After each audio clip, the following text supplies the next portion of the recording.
Living in Italy in the 19th century was a harsh reality. The reason that they came is because there was absolutely no opportunity for advancement. There was no industry.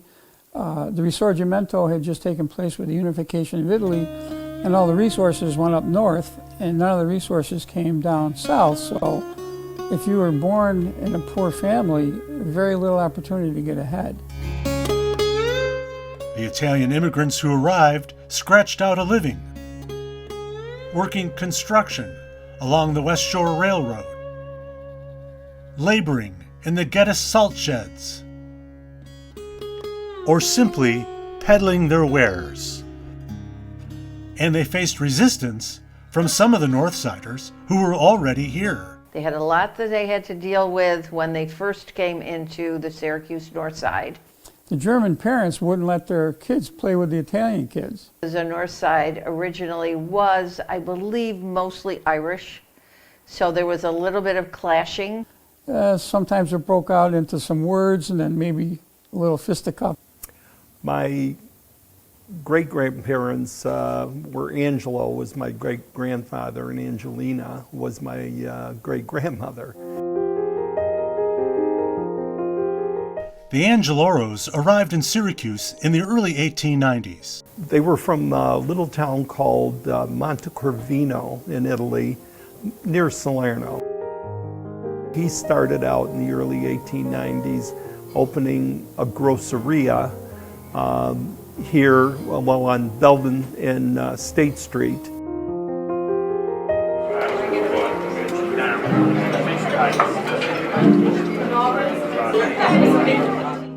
And from there expanded to the restaurant and eventually Crown Cafe, which was a Bartell Brewing Company tied house. Obviously, they were adventurous people. They were looking for a better life. They were looking for a way to become successful and thrive. And my great-grandfather was obviously that. He was adventurous and he was an entrepreneur who was looking to better himself. Original Angeloros Cafe building, which stands today, was built in 1904. It has, as the cornerstone it would be called, but it's in the center of the front of the building on the second floor. It says Angeloro 1904, and it has a beer barrel carved in it because that was built as a saloon and bar. I love the idea that that building is there and that cornerstone still exists today. Angeloros Cafe was located around the corner from Pearl Street, one of the first enclaves for the new Italian immigrants. The Italians that moved in supplanted the Germans all over the North Side. The new people coming in wanted to be near people from their country.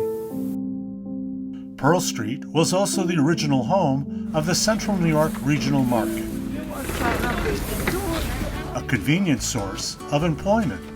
There are several buildings in that area that my great-grandfather had built, and he brought a lot of Italian immigrants here to Syracuse, let them establish themselves, lived in his building while they were forming their own lives here in the city. The bar and restaurant thrived so well that on the weekends they used to cook spaghetti in garbage barrels, and people would come one after the other, and some would dine in, some would take it out, but very thriving business. Angelo was succeeded at the cafe by his son Daniel, and later by generations of Angeloros until the cafe finally closed in 1989. The Angeloro name extends far beyond Pearl Street and the 20th century. A short walk away is the 500 block of North Salina Street, which is often referred to as the Angeloro block because of the family's history of investments along the strip. But my father bought the sporting goods store from W.O. Zisheng, A.O.'s son, and he expanded that business where he distributed all up and down the East Coast. He was a very successful sporting goods store. After George's father, Angelo, moved the store down the block, the space was used as an antique shop. And then, after much renovation, Francesca's Cucina opened in 2004, with George Jr. and his brother Gary running the place until Gary eventually left to run Francesca's Pizza in Liverpool. The fact that the restaurant bears my mother's name, that's a bonus. Your view of what fine dining is, it's what your grandmother cooked. That's what you grew up with, that's what you really like, and that's what you remember in a fond way. So my sons remembered my mother in a very fond way in the way she cooked, and tried to carry on her traditions. And some of Grandma's recipes are on the menu every night, a delicious family tradition.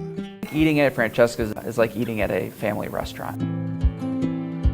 And I think that that's really important to me and important to the staff here, is that you really are still eating at a locally owned family restaurant that's really putting in the time, putting in the effort, and really working hard at what we still do. She ate here a few times. Yes, she did. Yeah. It was an honor to have her here. Nerve-wracking.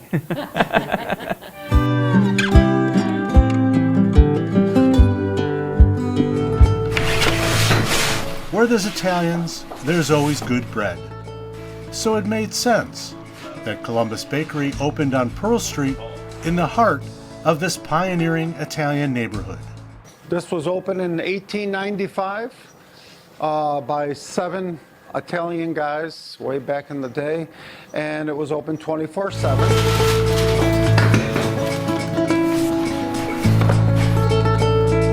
Angelo Retzos, an immigrant from Greece, was the first Retzos here in 1929.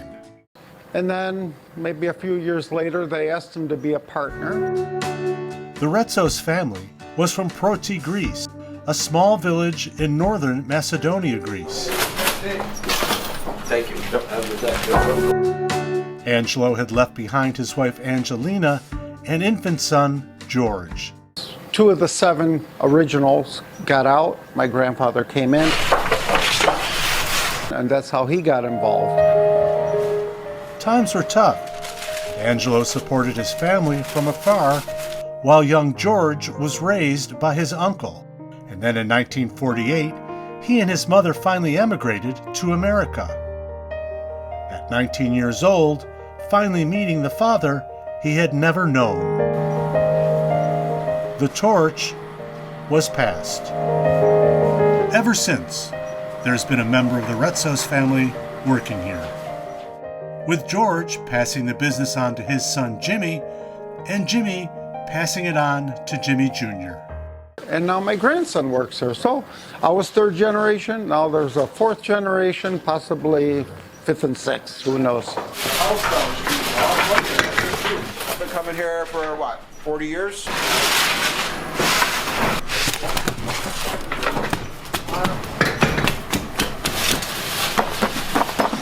I've been coming ever since I was probably about 5 years old. This is an old place. It's supposed to look old. Not only does it take $4.50.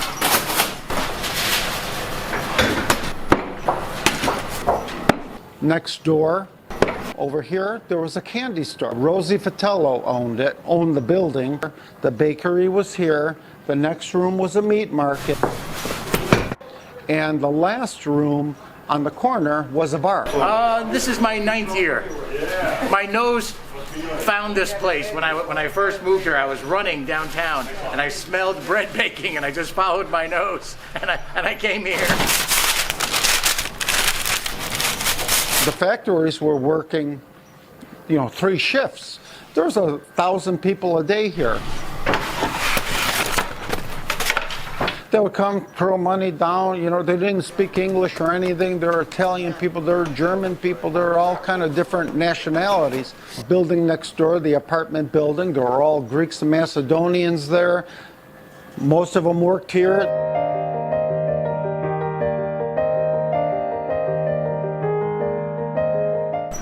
And that's, well,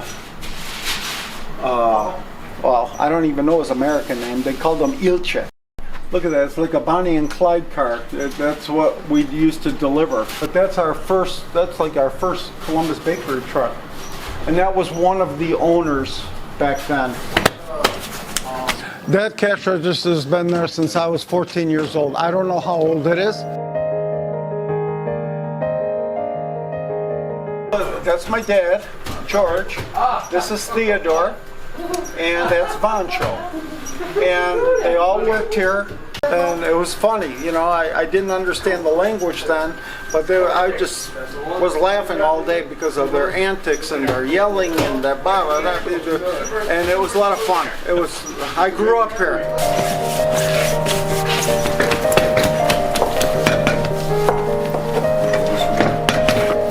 The way they mix the dough together, I mean, they must have some kind of secret.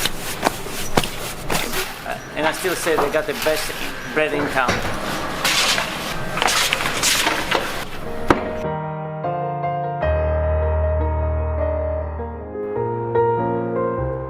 In the early 1900s, the Pearl Street Business District extended all the way to North Salina Street, and located here, a few doors away from Columbus Bakery, was Pennisi's Meat Market. First Pennisi here was my grandfather. We called him Nanu. John came here in 1901. They originally opened up a store that was partially a meat market and maybe vegetables and some seafood, some fish. John Pennisi was quite an entrepreneur, also opening a beer garden, the Columbus Grill on North Salina Street, a popular destination for the nearby plant workers at Learberry's and Nettleton Shoes. And then when they switched over to just seafood, they eventually moved across the street to the store that was right in front of Learberry's. The fish market replaced the Columbus Grill, importing seafood directly from Boston. The fish was laid out on wooden racks, probed and prodded by discriminating housewives.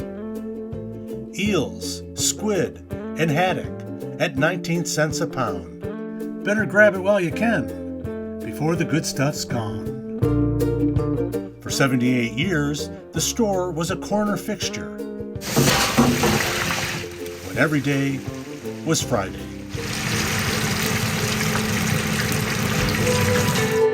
My Aunt Nellie was first born, and then my Uncle Don, then Aunt Lena, my father, Carmen, and then Uncle John, the baby. The boys all went into the business. The business was a long way in the future. For young Carmen, a future wife was growing up in another part of the North Side, at the end of Court Street, across from the place where the trains don't stop anymore. The John and Catherine Fraschetti family lived on Sunset Avenue. They had nothing.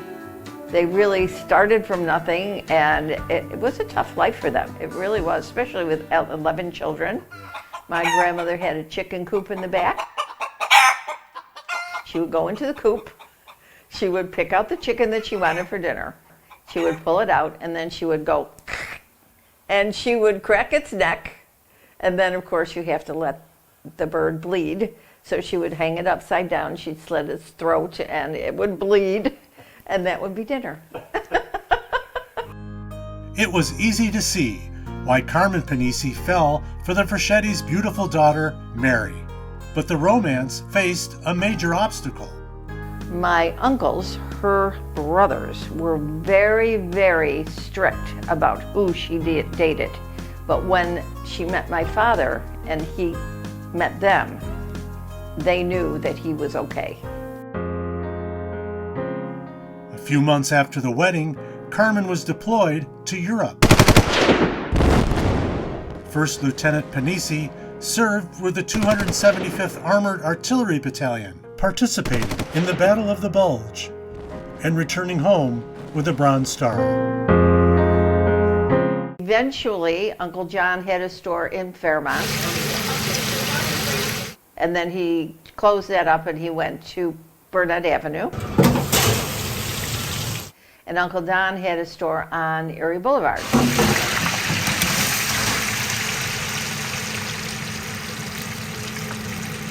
And the original store stayed with my father on North Salina Street. In 1988, when the Pennisi family closed the North Salina Street Market, many in the neighborhood were upset.